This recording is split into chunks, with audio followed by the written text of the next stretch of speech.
నిమిషం మేడం. ఎన్నో అనుభవాలను మాతో పంచుకున్నారు. అంటే మనము జాగ్రత్తగా ఉంటూనే సమయస్ఫూర్తి కూడా ఉండాలి. కాబట్టి జాగ్రత్తగా ఉంటూనే సమయస్ఫూర్తిగా ఉండాలని కోరుకుంటూ ఇప్పుడు psychotherapist and career councillor guest వచ్చారు, మనకు అతిథిగా వచ్చారు. పూజా నాయక్ గారు మాట్లాడతారు ఇప్పుడు 2 నిమిషాలు.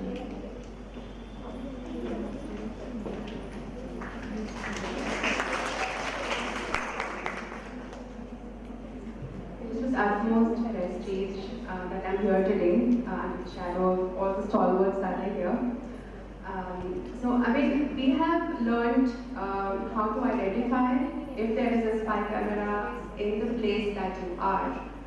You have also learned today what to do in case it is there. But where would you get the strength from to go ahead and make a complaint?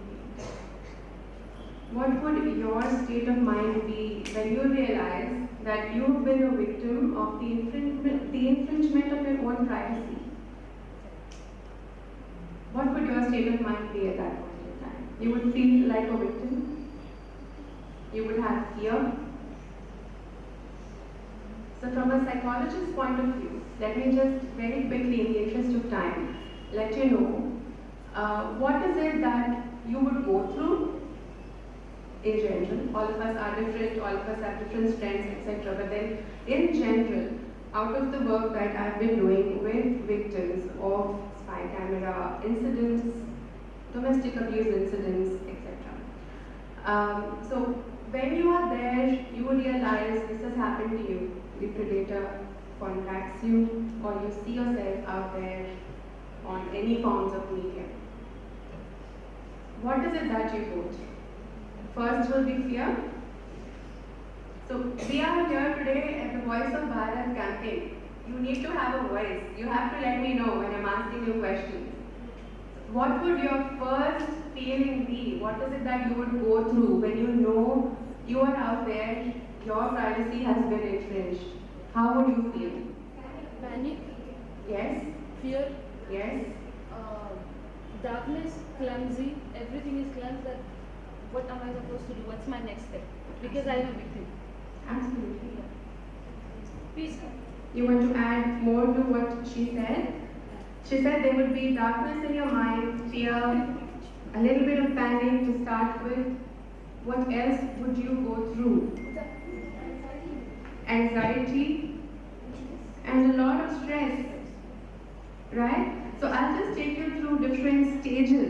How is it that is going to hit you? And then at what point should you stand up and decide that this is when I will not be a victim anymore? So when you realize you're out there, first is going to be fear. There's going to be anger before that, right?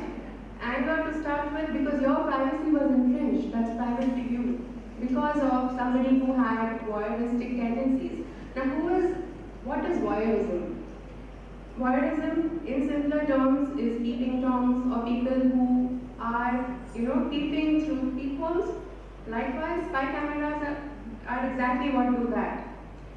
They take in information about you, your private time, your private moments, changing rooms, etc.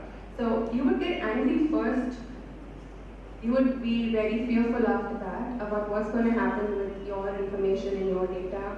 Then you start to feel helpless because you wouldn't know what to do next. You wouldn't know, should you talk to your parents about it, should you talk to your friends about it, because there is a little bit of social stigma. Why? Yes.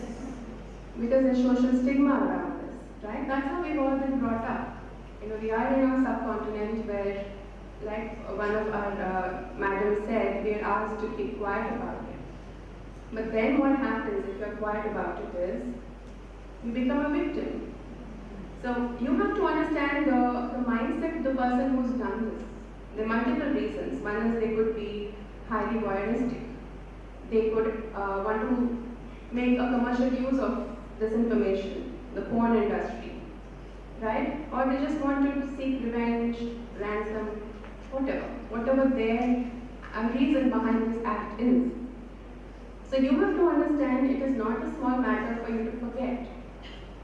So when you realize it has happened, you've been fearful of it, you've been angry, you've been fearful, you start to feel helpless about it. That is when you, if you do not take action, you go into the victim mode. Victim mode is what? You start to experience trauma. If you do not speak about it with people who you trust, that is friends, family, they attend this. If you do not speak with us about this, you go into trauma. After trauma, what happens? What's the next stage? Depression. So there is a lot of stress, there is depression. After that, what happens? There is a risky step. Yes, so then there are suicidal tendencies. Now, let me tell you, it is not worth it. It is not worth going down the victim side of this whole situation. We are in a very different era. If we were maybe 20, 30 years earlier, things were different. We did not have such amazing opportunities to go ahead and complain and seek redressal. So we have such nice initiatives that are done to help you get out of this. So we are maybe in it because of the advancement of technology. We will not debate that. We need it. We need technology, but then we have to do certain things from our side to ensure we are not in it. But if it's unavoidable and it has happened, it's not your fault. Don't be the victim. There is a reason the perpetrator did that. And there's a lot of frameworks right now available to all of us. Like Ms. Manjusha explained, there are a lot of laws, there are a lot of acts, there's POSCO for children, there are a lot of teams you have to. We have the women's cell here, we have the she teams you can contact, we have this number that you can give a WhatsApp message to. So unless, so like one of our ma'ams here said, unless you're in the situation, you will not know what's to be done. So it's best that you save it all on your phone. We always have our phones with us. And when you are in that, the first thing should be, your reaction should be, let me first complain. Because I do not want to be a victim, because being the victim is not going to help you in any way. So go ahead, make complaints. There are a lot of forums available for you to come and speak. Like I said, it takes a lot to make a complaint. Even if you have to complain against a classmate for something trivial that she has done in class, to your own man in class, you will think a couple of times. So we understand this is a very big complaint you're going to make. But this is going to be a life-changing discussion you will have with your own family seeking support. Like ma'am said, go with your family, go to the respective forums available to you, make a complaint. Because you have to understand the mindset of the person who's done this. It's very dark. So and plus you don't want to be on the darker side of this. You can come out of it, make a complaint, escape the trauma. It's not worth it.